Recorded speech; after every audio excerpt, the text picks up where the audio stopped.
دوستو، حضرت واہب بن منبع رحمت اللہ علیہ فرماتے ہیں کہ بنی اسرائیل میں ایک عابد شخص رہتا تھا جو اپنے زمانے کا سب سے بڑا عبادت گزار شمار کیا جاتا تھا۔ وہ بستی سے الگ تھلگ ایک مکان میں اللہ تعالیٰ کی عبادت کیا کرتا۔ اسی بستی میں 3 بھائی اپنی ایک جوان کنواری بہن کے ساتھ رہا کرتے تھے۔ اچانک ان کے ملک پر دشمن حملہ ور ہو گئے۔ ان تینوں بہادر نوجوانوں نے جہاد پر جانے کا پختہ ارادہ کر لیا، لیکن انہیں اس بات کی فکر لاحق ہوئی کہ ہم اپنی جوان بہن کس کے سپرد کر کے جائیں۔ انہوں نے بہت غور و فکر کیا، لیکن انہیں کوئی ایسا قابل شخص نظر نہ آیا جس کے پاس وہ اپنی جوان کنواری بہن کو چھوڑ کر چلے جاتے۔ پھر انہیں اس عابد کا خیال آیا اور وہ سب اس بات پر راضی ہو گئے کہ یہ عابد قابل اعتماد ہے، ہم اپنی بہن کو اس کی نگرانی میں چھوڑ کر چلے جاتے ہیں۔ چنانچہ وہ تینوں اس عابد کے پاس آئے اور اسے صورتحال سے آگاہ کیا۔ عابد نے صاف انکار کرتے ہوئے کہا کہ میں یہ ذمہ داری ہرگز قبول نہیں کروں گا، لیکن وہ تینوں بھائی اس کی منتیں کرتے رہے اور آخرکار وہ عابد اس بات پر راضی ہو گیا کہ میں تمہاری بہن کو اپنے ساتھ تو نہیں رکھوں گا، بلکہ میرے مکان کے سامنے جو خالی مکان ہے تم اپنی بہن کو اس میں چھوڑ جاؤ۔ وہ تینوں بھائی اس پر راضی ہو گئے اور اپنی بہن کو عابد کے مکان کے سامنے والے مکان میں چھوڑ کر جہاد پر روانہ ہو گئے۔ وہ عابد روزانہ اپنے عبادت خانے سے نیچے اترتا اور دروازے پر کھانا رکھ دیتا، پھر اپنے عبادت خانے کا دروازہ بند کر کے اوپر اپنے عبادت خانے میں چلا جاتا، پھر لڑکی کو آواز دیتا کہ کھانا لے جاؤ، پھر لڑکی وہاں سے کھانا لے کر چلی جاتی۔ اسی طرح کافی عرصے تک عابد اور اس لڑکی کا آمنا سامنا نہ ہوا۔ وقت گزرتا رہا۔ ایک بار شیطان نے اس عابد کے دل میں یہ وسوسہ ڈالا کہ وہ بیچاری اکیلی لڑکی ہے، روزانہ یہاں کھانا لینے آتی ہے، اگر کسی دن اس پر کسی مرد کی نظر پڑ گئی اور وہ اس کے عشق میں گرفتار ہو گیا تو یہ کتنی بری بات ہے۔ کم سے کم اتنا تو کر کہ دن کے وقت اس لڑکی کے دروازے پر کھانا رکھایا کر تاکہ اسے باہر نہ نکلنا پڑے۔ اس طرح تجھے زیادہ اجر بھی ملے گا اور وہ لڑکی غیر مردوں کے شر سے بھی محفوظ رہے گی۔ اس عابد کے دل میں یہ وسوسہ گھر کر گیا اور وہ شیطان کے جال میں کسی حد تک پھنس گیا۔ چنانچہ وہ روزانہ دن میں لڑکی کے مکان پر جاتا اور کھانا دے کر واپس آ جاتا، لیکن اس سے گفتگو نہ کرتا۔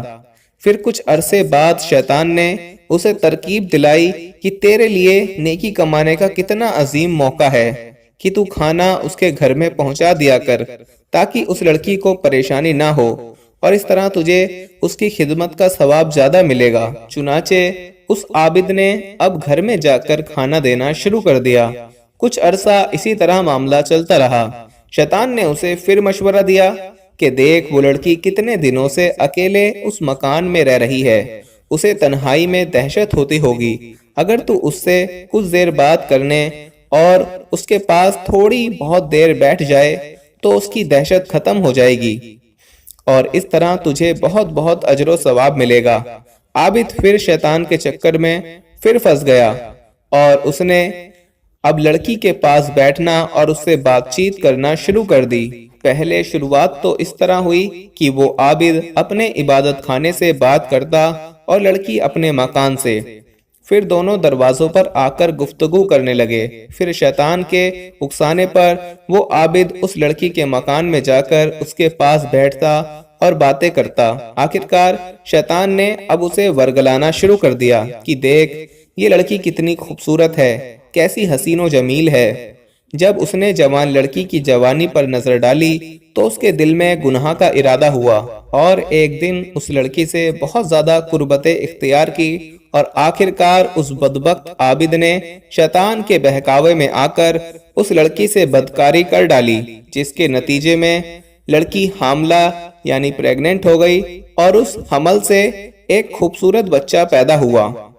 پھر شیطان نے اس عابد کے پاس آ کر کہا کہ دیکھ، تیری حرکت کی وجہ سے یہ سب کچھ ہوا ہے، تیرا کیا خیال ہے کہ جب اس لڑکی کے بھائی آئیں گے اور وہ اپنی بہن کو اس حالت میں دیکھیں گے تو تجھے کتنی رسوائی ہوگی اور وہ تیرے ساتھ کیا معاملہ کریں گے؟ اس لیے تیری بہتری اسی میں ہے کہ تو اس بچے کو مار ڈال تاکہ انہیں اس واقعے کی کانوں کان خبر ہی نہ ہو اور تو رسوائی سے بچ جائے۔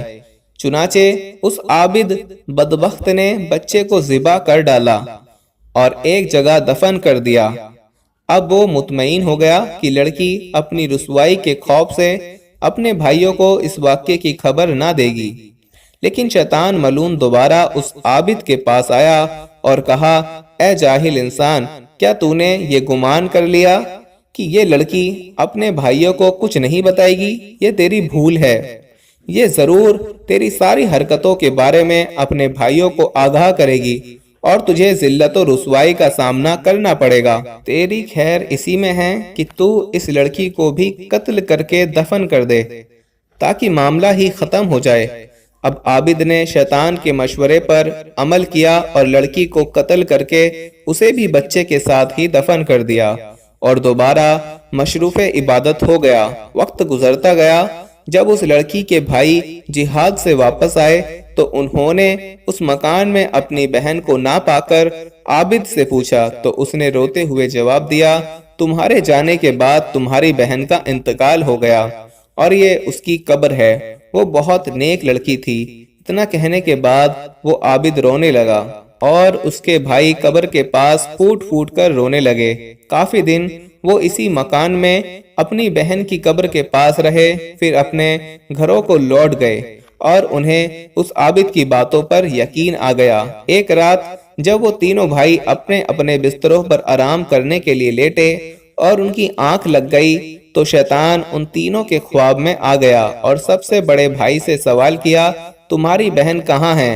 اس نے کہا، وہ تو مر چکی ہے اور فلاں جگہ اس کی قبر ہے۔ شیطان نے کہا، اس عابد نے تم سے جھوٹ بولا ہے، اس نے تمہاری بہن کے ساتھ پہلے جنا کیا اور نتیجے میں اس سے حرامی بچہ پیدا ہوا، پھر اس نے رسوائی کے ڈر سے تمہاری بہن اور بچے کو مار ڈالا اور ان دونوں کو ایک ساتھ دفن کر دیا۔ اگر تمہیں یقین نہیں آئے تو تم وہ جگہ کھود کر دیکھ لو۔ اسی طرح اس نے تینوں بھائیوں کے خواب میں آ کر ان کی بہن کے بارے میں بتایا۔ جب صبح سب کی آنکھ کھلی تو سب حیران ہو کر ایک دوسرے سے کہنے لگے، رات تو ہم نے عجیب و غریب خواب دیکھا۔ پھر سب نے اپنا اپنا خواب بیان کیا۔ بڑا بھائی کہنے لگا کہ یہ محض ایک جھوٹا خواب ہے، اس کی کوئی حقیقت نہیں، لہٰذا اسے ذہن سے نکال دو۔ چھوٹے بھائی نے کہا، میں تو اس کی ضرور تحقیق کروں گا اور ضرور اس جگہ کو کھود کر دیکھوں گا۔ چنانچہ وہ تینوں بھائی اسی مکان میں پہنچے اور جب اس جگہ کو کھودا جس کی شیطان نے نشاندہی کی تھی تو وہ یہ دیکھ کر حیران رہ گئے کہ وہاں ان کی بہن اور ایک بچہ ذبح شدہ حالت میں موجود ہیں۔ اب کیا تھا، وہ سیدھے اس بدبخت عابد کے پاس پہنچے اور اس سے پوچھا، سچ سچ بتاؤ کہ تم نے ہماری بہن کے ساتھ کیا کیا ہے؟ عابد نے جب ان کا غصہ دیکھا تو اپنے گناہ کا اعتراف کر لیا اور سب کچھ بتا دیا۔ چنانچہ وہ تینوں بھائی اسے پکڑ کر بادشاہ کے دربار میں لے گئے اور پھر بادشاہ نے ساری بات سن کر اسے پھانسی کا حکم دے دیا۔ جب اس بدبخت عابد کو پھانسی دی جانے لگی تو شیطان مردود اپنا آخری وار کرنے پھر اس کے پاس آیا اور اس سے کہا، میں ہی تیرا وہ ساتھی ہوں جس کے مشورے پر عمل کر کے تو عورت کے فتنے میں مبتلا ہوا، پھر تو نے اسے اور اس کے بچے کو قتل کر دیا۔